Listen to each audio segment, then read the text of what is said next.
Começar ao vivo?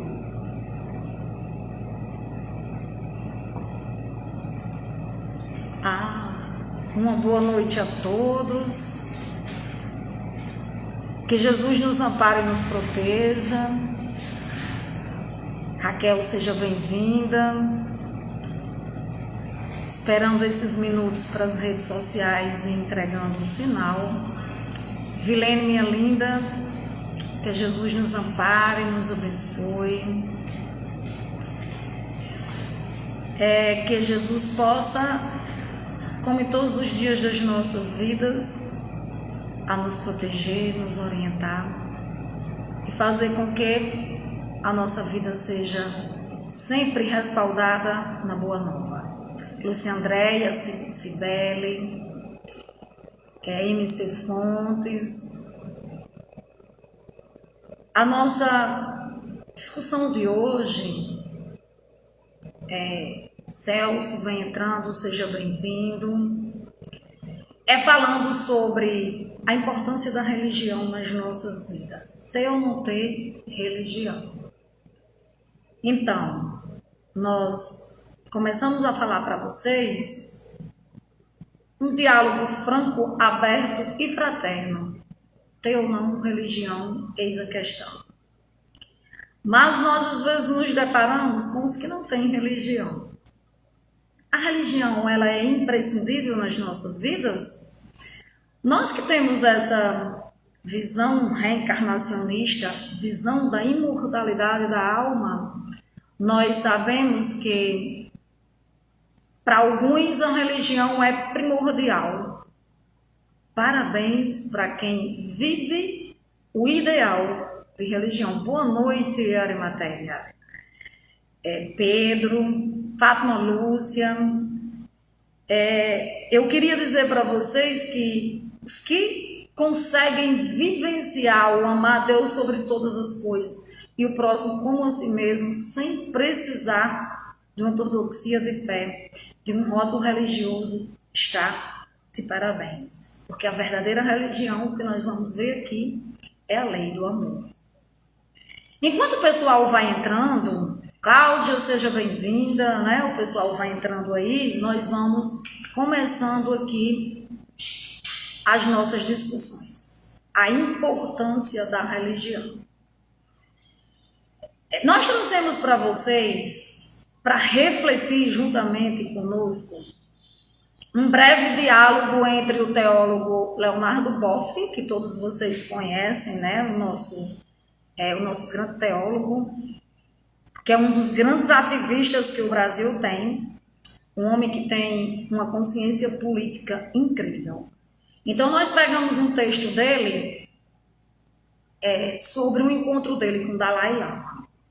Então, meus amados, que Jesus nos ampare e nos proteja, vocês vão entrando aí e nos acompanhando. Perdoe-nos se às vezes a gente não consegue dizer o nome de todos vocês, porque vai subindo tão rápido e não dá tempo assim da gente visualizar, mas vocês vão entrando, vão sendo bem-vindos. O Grupo Espírita Renascer tem sempre uma satisfação de oferecer para vocês um diálogo franco e fraterno através das palestrantes das lives dos domingos. Então vejam só, nesse breve diálogo, Leonardo Boff começa assim. No intervalo de uma mesa redonda sobre religião e paz entre os povos, na qual ambos, eu e o Dalai Lama, participávamos. Eu, maliciosamente, mas também com interesse teológico incrível, perguntei em meu inglês bem capenga. Perguntei assim, santidade, qual a melhor religião? Esperava que ele dissesse assim, é o budismo tibetano, ou então, são as religiões orientais que são mais antigas do que o próprio cristianismo. O Dalai Lama fez uma pequena pausa, deu um sorriso, me olhou bem nos olhos, o que me desconcertou um pouco, porque eu sabia que naquela pergunta continha um pouco de malícia. A melhor religião é a que mais te aproxima de Deus e do infinito, respondeu ele. É aquela que te faz melhor. Para sair da perplexidade da sábia pergunta do Dalai, Leonardo Boff perguntou: e o que me faz melhor? O Dalai Lama respondeu: aquilo que me faz mais compassivo. Aí, diz Leonardo, eu senti um pouco da ressonância tibetana, budista, taoísta de sua resposta. E ele continuou: aquilo que te faz mais sensível, mais desapegado, mais amoroso, mais humanitário, mais responsável, mais ético. A religião que conseguir fazer isso de ti é a melhor religião. Aí Leonardo Boff diz: calei maravilhado, e até os dias de hoje estou ruminando sua resposta, sábia e irrefutável. Então ele diz: não me interessa, amigo, a tua religião, ou mesmo se tu não tens religião. O que realmente importa é a tua conduta perante o teu semelhante, perante a tua família, perante o teu trabalho, perante a tua comunidade, perante o mundo. Lembremos, meus amados, o universo é o eco das nossas ações e dos nossos pensamentos. A lei da ação e reação, ela não é exclusiva da física, ela é também uma lei das relações humanas. Se eu ajo com o bem, eu receberei o bem. Se eu ajo com o mal, eu receberei o mal. Aquilo que os nossos avós nos diziam é a mais pura verdade. Terás sempre em dobro aquilo que desejares aos outros. Portanto, amados, amadas, ser feliz não é uma questão de destino, é de escolha. Pensemos nisso. Religião é aquela que nos torna melhores. E ainda há tempo de ser melhor a cada dia. Então, a religião, ela é uma das grandes manifestações mais antigas e universais da humanidade. Vocês sabem como surgiu a religião? A religião, ela surgiu em algum momento entre os períodos paleolítico e neolítico. Antes disso, não existia religião no sentido de grupos sistematizados. Assim, os primeiros grupos humanos, quando começaram a se tornar sedentários, as primeiras manifestações religiosas, geralmente elas se manifestavam com os fenômenos da natureza, ou seja, aqueles fenômenos naturais que eram entendidos como manifestações divinas. Então, com o desenvolvimento da humanidade e o surgimento de novas culturas, novos tipos de religiões foram surgindo em diferentes partes do planeta. Então, a religião na Terra, ela deve ser o campo da consolação, do esclarecimento, da esperança, de soerguer criaturas em quedas, da libertação, dos medos, de nos livrar de superstições, de angústias, de fobias, de traumas.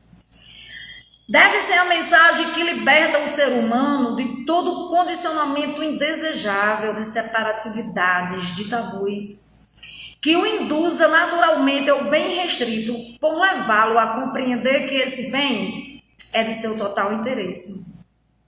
E de que o mal, em qualquer das suas formas, ela só acarreta prejuízo e dores, não só para nós, como para os outros.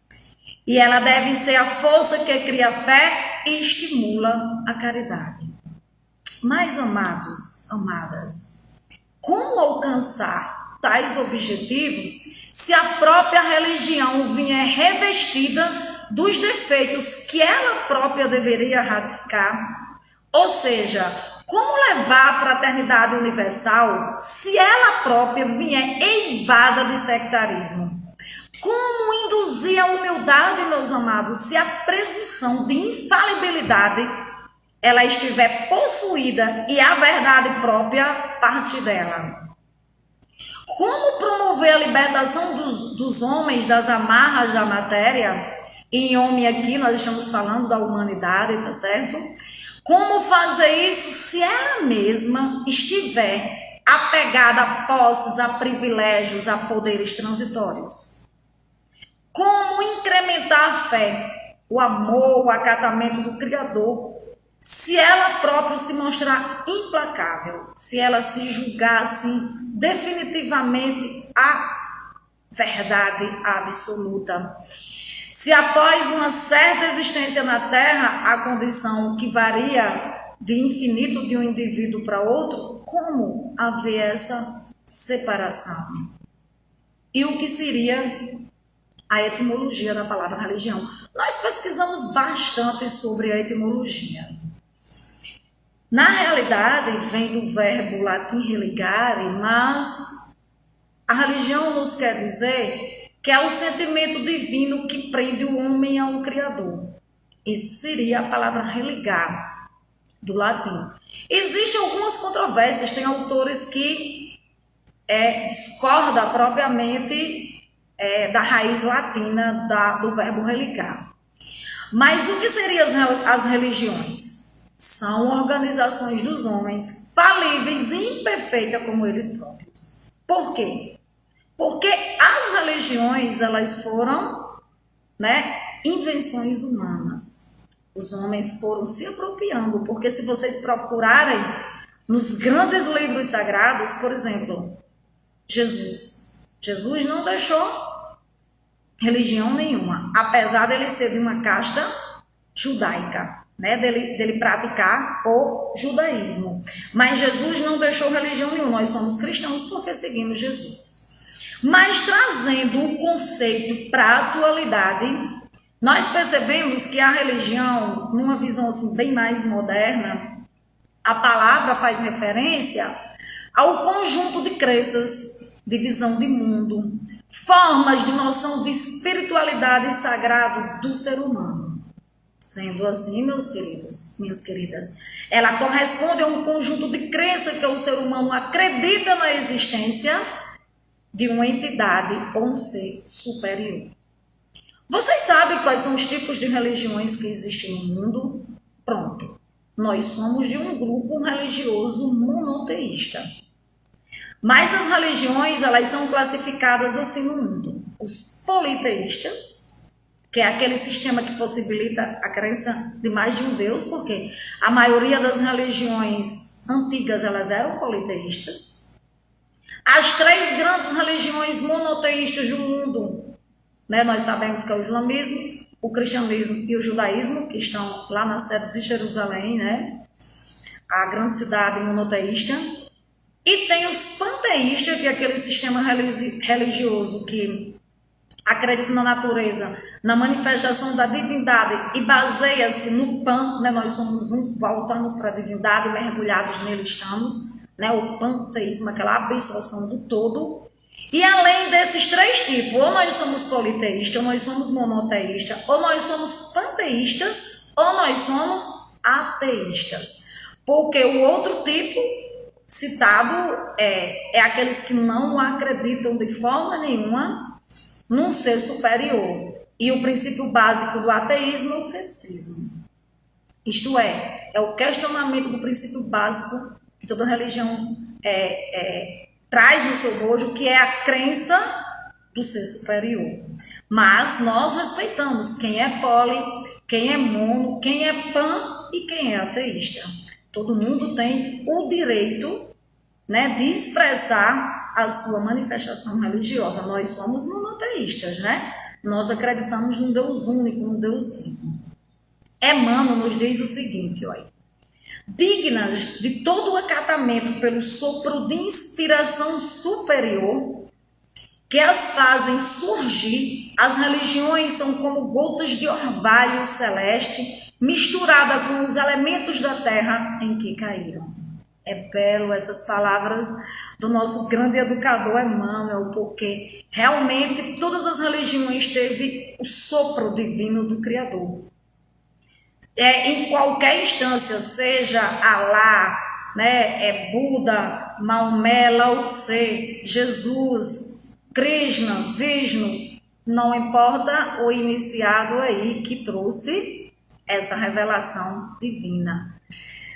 As religiões, por si só, elas não são nocivas, nós não podemos pôr culpa nelas se elas não conseguiram despertar nos homens o verdadeiro sentimento de fraternidade entre as criaturas.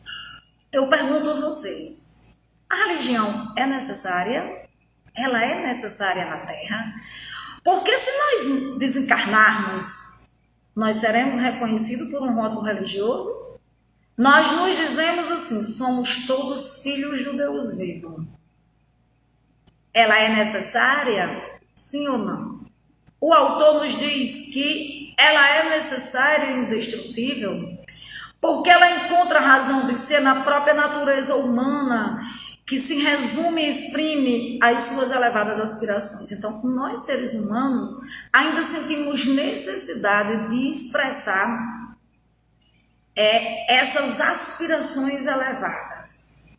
Vocês vão ver lá na frente que alguns não precisam de religião, como nós já frisamos. Mas os autores que nós pesquisamos, eles acham que a humanidade ainda necessita da religião. Zaru, que era da Legião da Boa Vontade, né, que era um dos grandes espíritos que Paiva Neto, né, tinha assim, que eu digo a vocês a honra de receber. Zaru diz assim, olha, o maior criminoso do mundo é aquele que prega o ódio em nome de Deus. Essa frase de Zaru é bela, porque às vezes grandes líderes religiosos fazem o quê? Me digam, pregam o amor em nome de um Deus. Separatividade, fundamentalismo, que é o que nós iremos falar lá na frente. Então a religião é para ela se tornar para o ser humano algo que o integre ao seu Criador pelo exercício da fraternidade entre as criaturas. Graças a Deus, meus queridos, a nossa Constituição, no artigo 5º, no inciso 6º, diz o seguinte, olha, é inviolável a liberdade de consciência e de crença, sendo assegurado o livre exercício dos cultos religiosos e garantida na forma de lei a proteção dos locais de culto e suas liturgias. Isso está na nossa Constituição, no artigo 5, no inciso 6º. Então, o Brasil é atualmente um país que garante a liberdade religiosa a todos os cultos que residem no nosso país. Esse princípio está na nossa Carta Magna. E veja só, a legislação brasileira, ela também garante esse culto, esse canto sagrado de todos, garante também a preservação dos cantos sagrados, dos locais sagrados de cada religião. O Brasil, nós sabemos que também é um Estado laico, isto é, teoricamente o governo cria condições para o convívio harmônico entre as religiões e não favorece nenhuma religião específica. É para não favorecer, tá certo? Embora nós sabemos que algumas bancadas, por exemplo, da nossa Câmara dos Deputados, às vezes do Senado, tem uma bancada que às vezes expressa, que nós depois vamos falar dos índices das religiões, né? Maior ou menor aquela religião em si. Mas isso não quer dizer, né, que aqueles homens ali não possam ter religião, mas eu só estou dizendo isso porque nós não poderemos favorecer nenhuma religião. Tem que ser dar a César o que é de César e a Deus o que é de Deus, né? Todas elas têm que ter os mesmos direitos, né? As mesmas igualdades perante as nossas leis. Apesar disso, nós sabemos que é um longo caminho para se percorrer na história da humanidade, inclusive do nosso país, que se diz um país que não tem preconceito, mas é um país, nós sabemos, muito preconceituoso. Nós brasileiros somos uma raça que não era para ter preconceito nenhum, porque nas nossas veias corre sangue de europeu, de índio, de africano, de nativo. Nós não somos realmente uma nação pura, porque nós temos essa miscigenação. Nós sabemos que para alcançar essa liberdade religiosa, todos nós que somos grupos religiosos, principalmente aqueles que são minoria, sofrem preconceito e perseguição. No dia 21 de janeiro, né, hoje nós estamos... Hoje são 10, mas no dia 21 de janeiro celebra-se o Dia Nacional do Combate à Intolerância Religiosa. Então, independentemente se nós seguimos ou não uma determinada ortodoxia de fé, nós hasteamos uma bandeira qualquer, o importante é que a gente respeite essa diversidade cultural e até mesmo as leis do quais nós vivemos, que são frutos, né, dessa história toda da humanidade. Eu sei que muitas religiões erraram através do tempo, mas não foram elas, foram os homens que a fizeram. Lembremos disso. E a melhor forma de comemorar essa data do dia 21 é da gente conhecer as tradições religiosas, porque o conhecimento, ele nos liberta. E quando nós conhecemos, gera respeito, gera amor, gera empatia.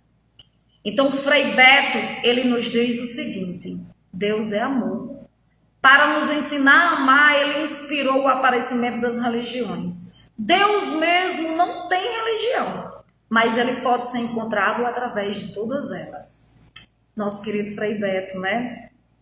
É um grande ativista, igual a Leonardo Boff, lá do início, que nós falávamos sobre o encontro dele com o Dalai Lama. Então, o Frei Beto também foi muito importante para a história do nosso país, também em termos religiosos. Todos vocês conhecem, eu nem preciso falar quem é Frei Beto.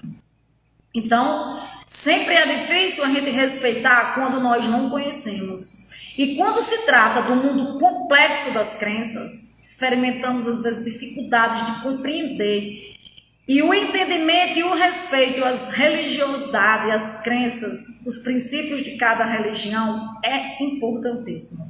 E eu trouxe para vocês o Apotegma de Narada, que ele diz assim: jamais diga, não conheço isso, portanto é falso. Devemos estudar para compreender, compreender para conhecer. E conhecendo e compreendendo, nós poderemos emitir um juízo de valor, não julgar.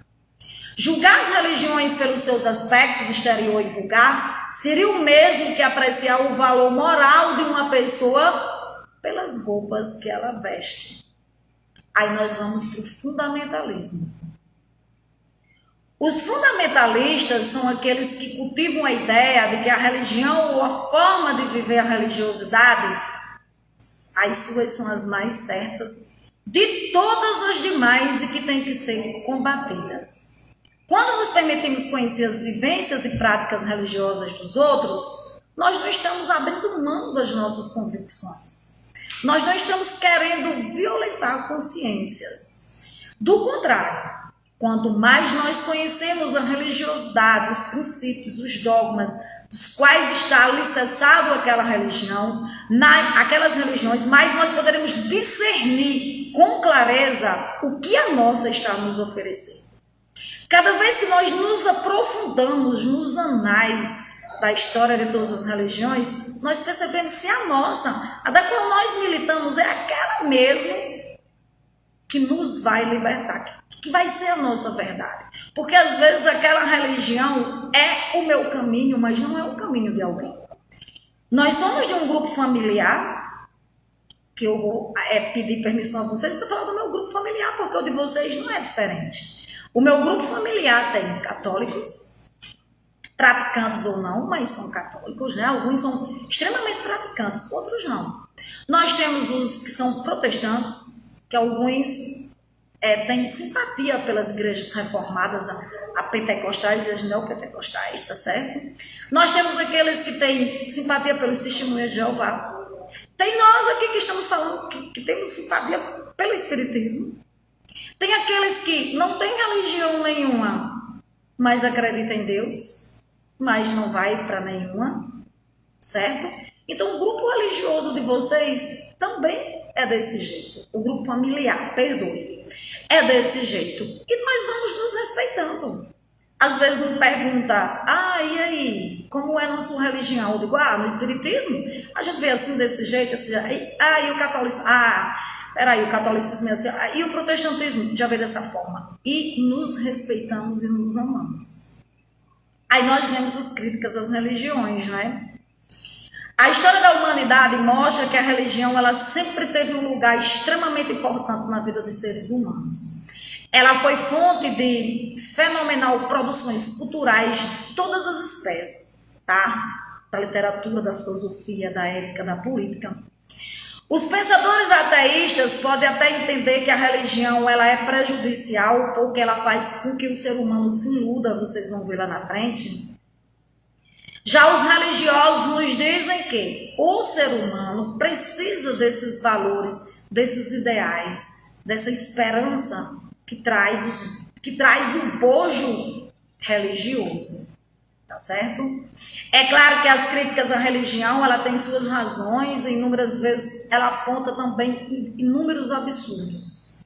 Até agora a religião tem suportado o ataque dos materialistas, dos ateístas, das críticas, por vezes, de esclarecer que ela não é importante na vida, na história da humanidade.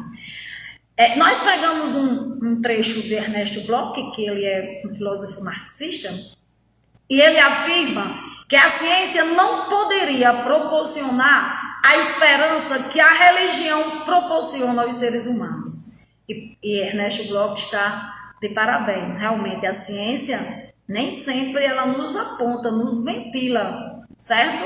Essa esperança que o seio religioso nos oferece. Vocês sabem quais são as maiores religiões do mundo? Vamos lá. Eu vou falar quais são, depois nós vamos para os números de adeptos.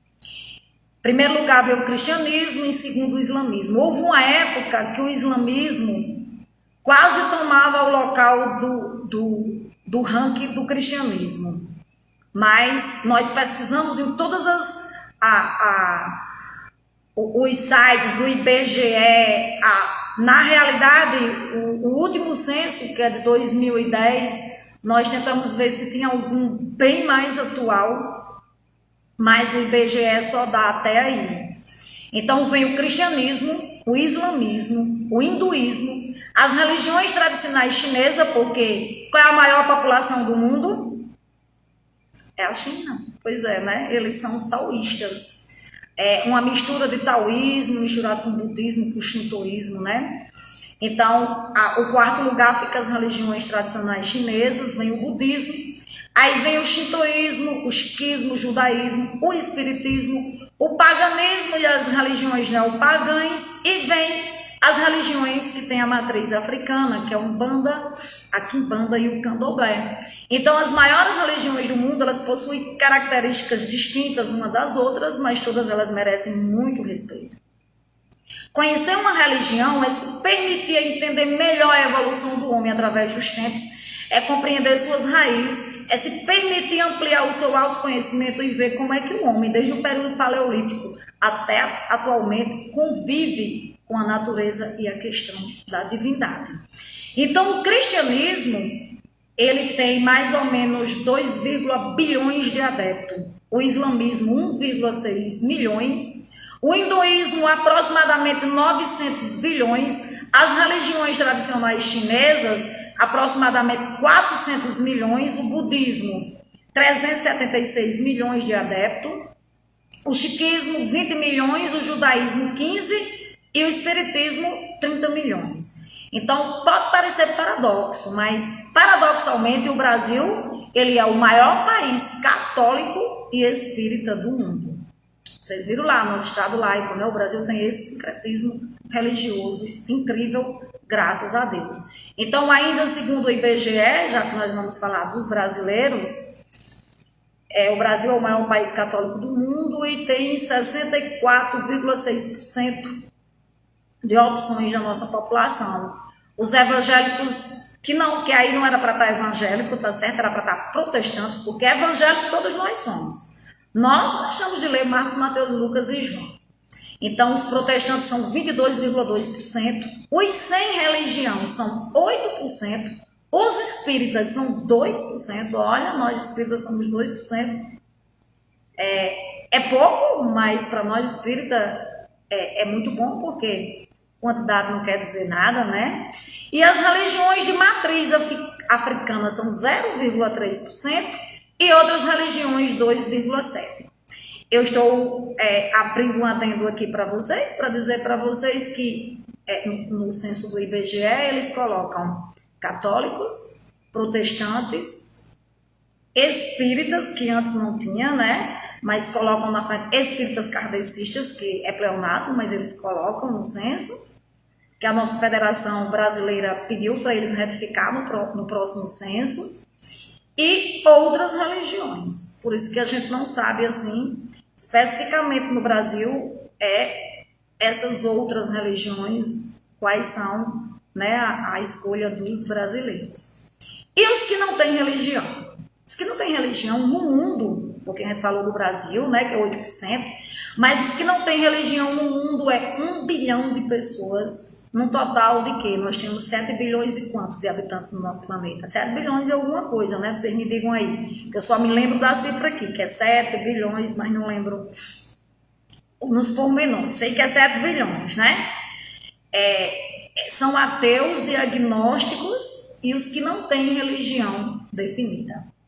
Aí nós vamos para o pensamento de Karl Marx sobre religião, dela ser o ópio, né? O ópio do mundo, né? Dela ser o ópio do povo, aquela famosa frase que quem é marxista sabe, né? Dessa frase. Então Karl Marx diz assim, olha, a religião é uma forma de alienação humana. Ela deve ser destruída para que o ser humano possa pensar e se preocupar com as coisas do mundo material. A religião é apenas ilusão, ela foi inventada pelos seres humanos. E ele continua no seu livro, que é Crítica da Filosofia do Direito de Hegel.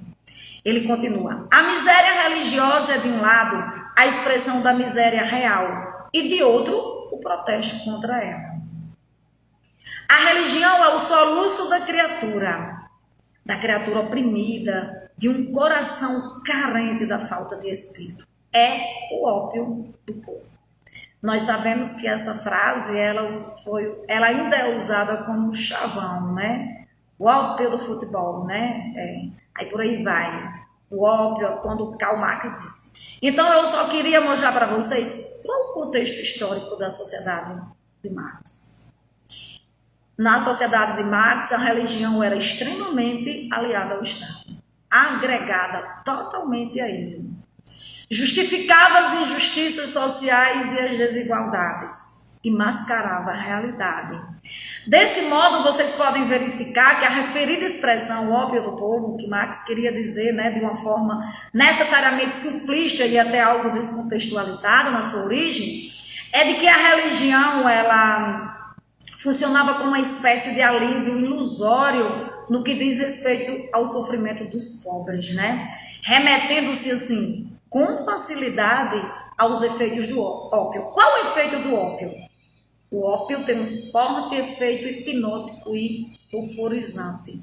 Alivia as dores e os sofrimentos, né? Depois passa o efeito. Então, Karl Marx, quando ele dizia que a religião era o ópio do povo, a gente tem que ver qual o contexto histórico ele estava se referindo. Quando a gente vê qual o contexto histórico ele se referia, aí a gente vai ver que realmente ele tinha razão. Porque a religião, no seu contexto lá, realmente ela mascarava a realidade. Algumas religiões ainda fazem isso. Mas lembremos, meus amados, fazem isso porque são homens falíveis que estão lá à frente. São imperfeitos. Lembre-se, perfeição só Jesus Cristo. Bom, só o Mestre. E ele ainda dizia assim, bom, só o meu Pai que está nos céus, né? Mas a gente sabe que modelo de perfeição, Jesus. Os homens que estão ali à frente daquelas religiões não têm infalibilidade. Tá certo? Então, vejamos. Nós temos a plena certeza de que a nossa religião é o nosso caminho, a nossa verdade, a nossa vida, que nós somos cristãos. Por acaso, o espiritismo, ele é visto, sabe o quê? Vou dizer a vocês, ele é visto com muito preconceito pelos cristãos. Eles dizem que os espíritas não são cristãos, não seguem Jesus Cristo, que evoca os espíritos mortos. Eles começam a dizer que não sabem por que eles se rotulam. E eu digo para vocês, de 2016 para cá, vocês podem ter certeza, O Espiritismo foi numa enciclopédia muito famosa, que ela é quem, entre aspas, diz o que é religião e o que não é. Eles já colocaram os espíritas como religião. Esqueci o nome até da enciclopédia, uma enciclopédia francesa. Me lembre aí, se vocês souberem, coloque ela aí nos comentários de vocês, que eu esqueci o nome dela agora, mas eu vou lembrar. Então, vejam só, os espíritos já são considerados cristãos. Mas as pessoas dizem, é uma seita, né? É uma doutrina, é uma filosofia de vida, é ciência. Kardec não deu um caráter religioso para o espiritismo. Mas vocês lembram quando eu disse para vocês o que é aquela religião no início? Religião é aquela que nos transforma, que nos faz bem. Se uma religião transformou alguém que vocês conhecem, ela pode não ser a melhor para você, mas ela é a melhor para aquela pessoa. Pode não ser o seu caminho, a sua verdade, a sua vida, como Jesus é para nós. Por exemplo, Jesus é para nós caminho, verdade e vida, mas não é para os budistas. Para os budistas é Buda. Quem é o caminho, a verdade e a vida para o Islã? É Maomé. Quem é o caminho e a verdade e a vida para os shintoístas? Para os taoístas? Né? E por aí vai, gente. Para os hinduístas, que é Krishna, Vishnu, que é aquela trindade, que eles são politeístas. Aí vocês estão vendo, meus queridos? Jesus é o nosso caminho, a verdade e a vida. E entre nós, quantas ramificações religiosas tinha? Nós éramos só para nos dizer cristãos. Quem segue a Jesus Cristo é o quê? Cristão. Então nós vamos para a salvação. O que é que nos salva? O que é que diz lá a salvação das letras neotestamentárias? Quem salva? É a fé? É a ortodoxia? É uma bandeira religiosa? Então nós vamos para cá. Na salvação das letras neotestamentárias, existe a parábola do bom samaritano.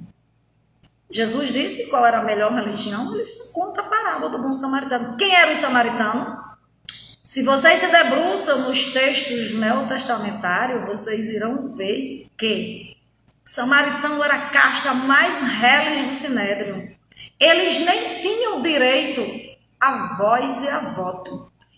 A crucificação de Jesus, se vocês forem ler, não sei se vocês já leram o julgamento de Jesus, como eu já li, tá certo? Então, foi um julgamento romano, mas as 12 tribos de Israel assinaram, tá certo? Mas os samaritanos não pertenciam àquela casta. As 12 tribos não sentavam no Sinédrio, não moravam em Jerusalém. E quem é que Jesus se refere por modelo? O bom samaritano. Está lá em Lucas e Mateus e em Tiago. Aí eu quero dizer para vocês, o que salvou aquela criatura? Aí Jesus pergunta, vai tu e faz o mesmo? Nem vou relembrar aqui a parábola do bom samaritano, porque vocês já sabem mais do que eu, vocês já sabem ela de cor e salteado. Mas Jesus só quis mostrar que a caridade era, né, o nosso grande caminho, independente de estar um fariseu. Jesus disse que passou um fariseu, um sibarita, um saduceu, um publicano, todos eles eram homens de fé, de extremo conhecimento. E quem parou, né, para recolher aquela criatura que estava ali, que tinha sido vítima dos salteadores, foi um samaritano. Certo? Então o que nos salva? É a fé? É os rótulos? Quando nós chegarmos, quando a gente tiver face a face com o Criador, a nossa amiga morte vier nos buscar e deixar esse corpo físico velho lá no cemitério, né, para os restos, como diz Lavoisier, né, se decompor e dar novas formas aí à natureza, é o nosso espírito. Vai chegar lá e vão dizer assim, ei, você era o quê? Espírita? Tá aí a porta do céu, tá larga, pode entrar. Ah, não, você não era. Ah, você era católico ainda? Não, você era protestante? Jamais, meus queridos. Posição social, né? Gênero, cor, raça, cultura, títulos. Ah, porque eu era doutor, né? Porque eu era rei, rainha. Isso aí vai importar? É o que nós vamos ver aqui. Então, Tiago diz o quê? Tiago diz em 3,17. Portanto, vocês veem que não é suficiente apenas ter fé. É também preciso que façam o bem para provarem que a têm. A fé que não se manifesta por meio de boas obras não é fé nenhuma. Ela é morta e inútil. E o apóstolo Tiago está certo. Fé sem obras, ela é inútil. Por que nós dizemos isso? Porque se nós temos fé, mas se a gente não acionar a vontade, a força de vontade, a nossa alavanca da fé ela vai se tornar morta e inútil. Allan Kardec dizia, fora da caridade não há salvação. Ele podia muito bem dizer para os espíritos assim, fora do espiritismo não há salvação. Ele disse isso para os espíritas, pode se debruçar na codificação. Ele disse que fora da caridade não há salvação. Porque ele sabia que a caridade era o amor em ação. Certo? O amor em ação, gente. Aí o que o apóstolo João diz? O apóstolo João, no seu capítulo 14, nos versículos de 15 a 26, diz assim: se me amais, guardai os meus mandamentos, e eu rogarei a meu Pai, e ele vos enviará outro Consolador, a fim de que fique eternamente convosco, o Espírito de verdade que o mundo não pode perceber, porque não o vê nem o conhece, absolutamente não o conhece. Mas quanto a vós, conhecê-los-ei, porque ficará convosco, estará entre vós, porque o Consolador, que é o Espírito Santo, que me enviará. Então, para nós espíritas, o Consolador prometido é o Espiritismo.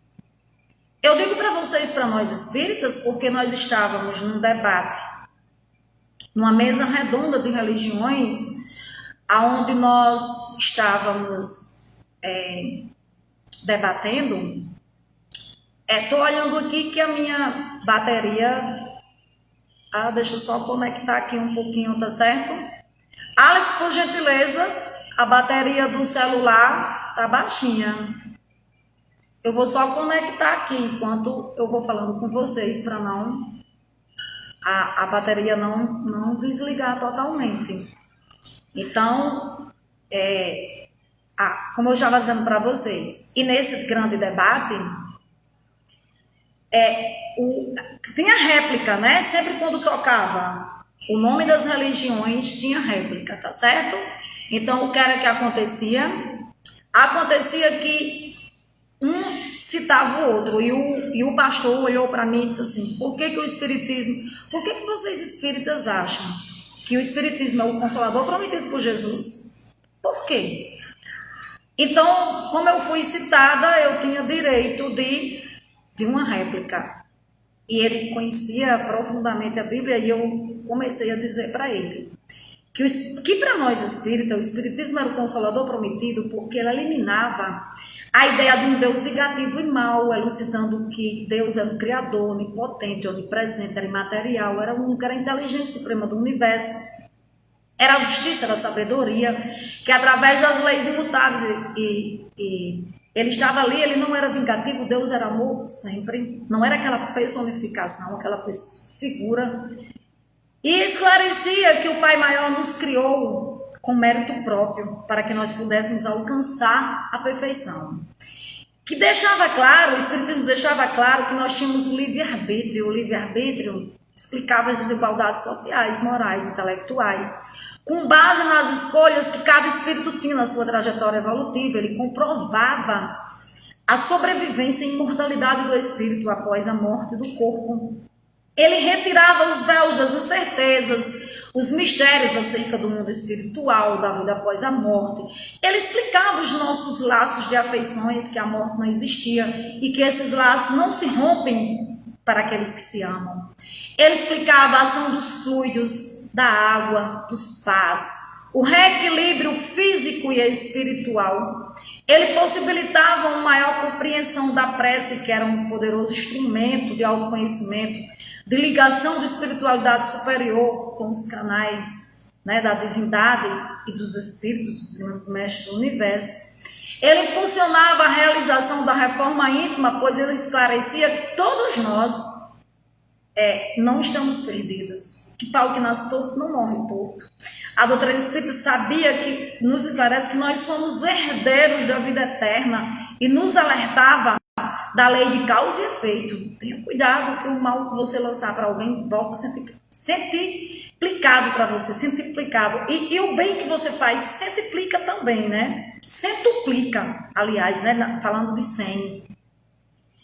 E quando ele possibilitava isso, ele remetia a uma fé raciocinada através dos estudos das leis divinas, que são as próprias leis da natureza, criando fortes alicerces para a gente suportar os obstáculos, os desafios que a vida se nos apresenta.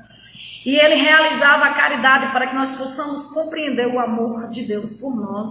E ele possuía um tríplice aspecto: ciência, filosofia e religião, tratando da natureza, origem e destinação dos espíritos, bem como suas relações com o mundo corporal. Ele fazia compreender que a prova, a dor, a expiação, ela é suportada com resignação e fé quando a gente conhece, quando a gente sabe por que nós sofremos, para onde nós vamos. Ela auxilia aí no burilamento moral dos nossos resgates do passado e nos impulsiona à evolução espiritual. E a doutrina espírita elucida os ensinamentos de Jesus com uma facilidade, retirando aqueles véus para que a gente possa compreender melhor as parábolas de Jesus. Facilita as lições de Jesus para que a gente possa vivenciá-la. Ele nos mostrava a razão porque é que a reencarnação ela é uma lei de amor, justiça e caridade, e ela responde para nós de onde nós viemos, quem nós somos, para onde nós vamos, qual a nossa verdadeira pátria espiritual, qual o significado da vida, qual o futuro da humanidade. Porque o nosso planeta ainda é um planeta tão primitivo, e ela fala das hierarquias dos planetas, e ela faz da nossa casa espírita não um templo a mais, mas uma escola de almas, na busca de superação das mazelas morais, objetivando a harmonia espiritual do ser humano. E não existia quem era maior no espiritismo. Não existia hierarquias, nem paramentos, nem dogmas.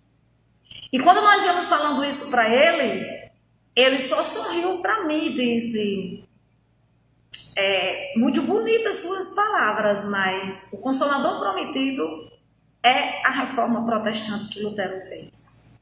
Então nós respeitamos. Para ele, o Consolador prometido, naquelas palavras de João, que nós falávamos para vocês, não é nada mais, nada menos para ele do que a reforma, a contra-reforma. Né? O luteranismo, que vocês sabem que Lutero veio, mas as ideias de Lutero são transformadas aí. Só no Brasil tem 17 ramificações, né? Pentecostais e neopentecostais, se é que vocês compreendem o protestantismo. Tem o calvinismo, né? Porque o luteranismo, depois veio o calvinismo, depois ainda veio outras ramificações. Mas aí eu digo para vocês, nós espíritas temos a certeza que a doutrina espírita é o Consolador prometido justamente aí, em tudo isso que nós mostramos para vocês. Outras religiões não é o caminho verdadeiro. Para nós espíritas assim como os protestantes, o caminho deles é aquele verdadeiro. A gente não vai querer impor. Religião, a gente pode até discutir ideias, né? Mas a gente não pode impor ao outro. Olha, eu posso abrir a Bíblia e eu ver trechos de reencarnação assim, saltando aos meus olhos. Eu posso ver comunicabilidade com os mortos, eu posso ver profecias, dons que a gente chama de mediunidade. E eu posso ver tanta coisa e outra pessoa pode ler aqueles mesmos trechos e não enxergar o que eu enxergo. Por isso, nosso respeito a todos os cultos religiosos, tá certo? Respeitem para que os outros possam respeitar a religião de vocês. Eu trouxe um texto que nós encontramos belíssimo, não sei se vocês conhecem, o nome é Desiderata. E achei ele tão belo, assim, tão espiritualista. E ele começa dizendo assim: qualquer que seja a religião que a ti tenha sido ensinado, porque nós não viemos, alguns têm o privilégio de vir do mesmo berço religioso até hoje. Por exemplo, eu agradeço sobremaneira o catolicismo, porque eu aprendi muita coisa. A gente não vai jamais, né, entre aspas, que eu vou dizer a vocês, cuspir no prato que a gente comeu, que isso é um ditado popular, mas eu quero dizer para vocês, o berço do catolicismo me ensinou muitas coisas, mas eu me encontrei no espiritismo. Mas que o berço católico foi enriquecedor para mim, foi. Então a gente tem que ser grata. Qualquer que seja a religião que a ti tenha sido ensinado, qualquer que seja a educação que a ti tenha dado, e seja qual for a compreensão que a dos mestres você tenha alcançado, assim compreenderás e assimilarás essa mensagem.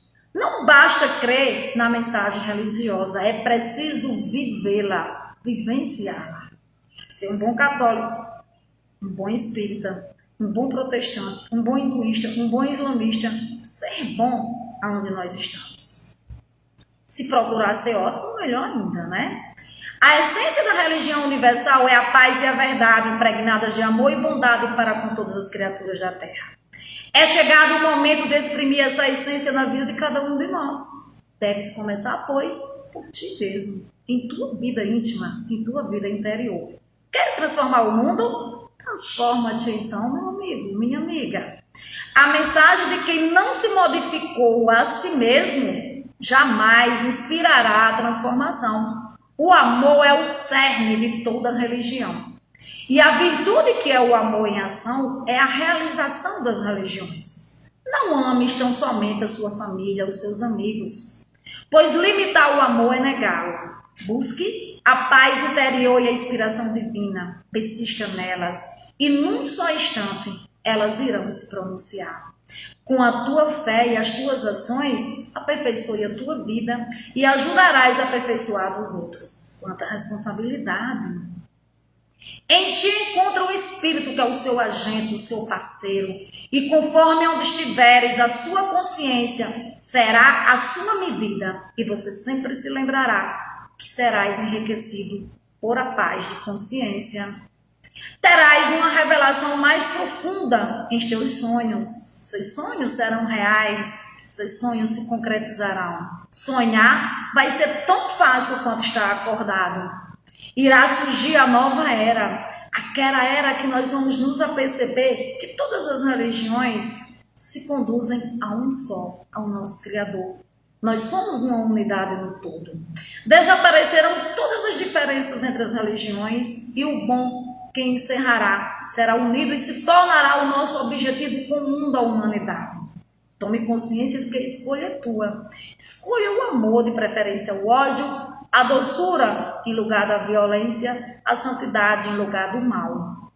Ousa crer que é chegado o reino do amor e da paz. Fica preparado. Os tempos estão chegando. Ser virtuoso em todas as suas ações, pois a virtude abre as portas de qualquer lugar. E para além dessas portas, nós encontramos algo chamado amor.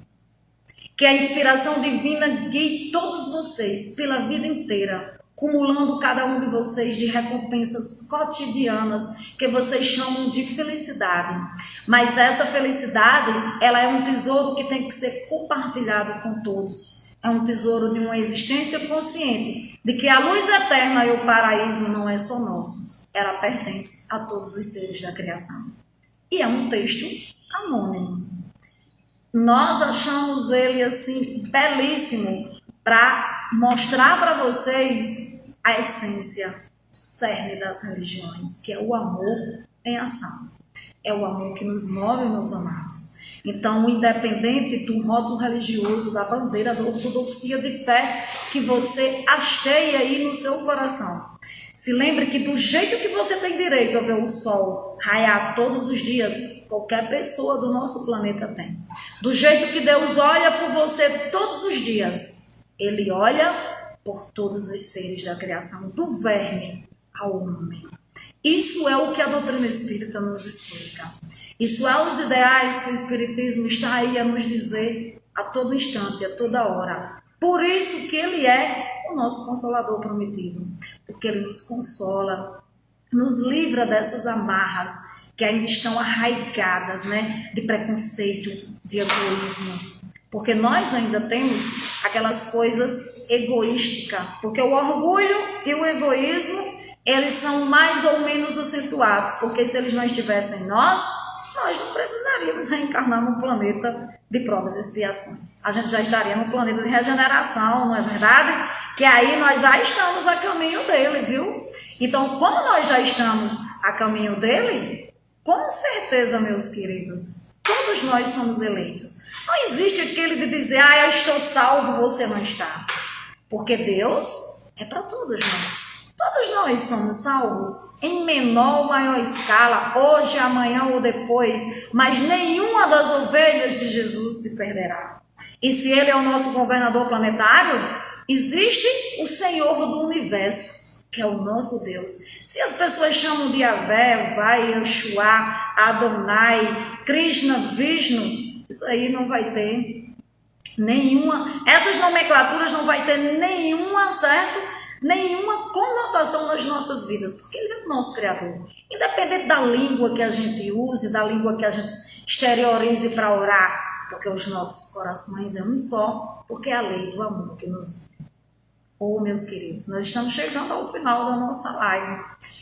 E eu quero dizer para vocês que foi uma grata satisfação estar aqui com vocês. Aqueles que tiraram um pouquinho do seu tempo para estar aqui com a gente. Aqueles que assistiram a live inteira, a gente agradece bastante. E lembre-se, religião é o amor em ação. Quando nós vivenciamos isso, nós poderíamos até não ter nenhuma, não frequentar nenhuma, porque nós já estaríamos com, entre aspas, o reino da salvação, um pé no reino da salvação, ou no paraíso, ou seja lá em que é que vocês acreditem, tá certo? Então, tenham uma certeza que vocês são filhos de Deus vivo. Vocês merecem a salvação, independente de qualquer rótulo religioso que vocês abracem. E não tenham vergonha de vocês dizerem que são espíritas, protestantes, budistas, ateus, até ateu ou ateia. Se vocês têm essa convicção, mas que você tem a caridade nas suas veias, a fé em ação, você é muito mais meritório do que muita gente que vive como os arudins, pregando o amor e o ódio em nome de Deus. Isso aí é um verdadeiro criminoso, tá certo? Então, meus queridos, que Jesus nos ampare e nos proteja. Reflitam sobre isso. Um abraço.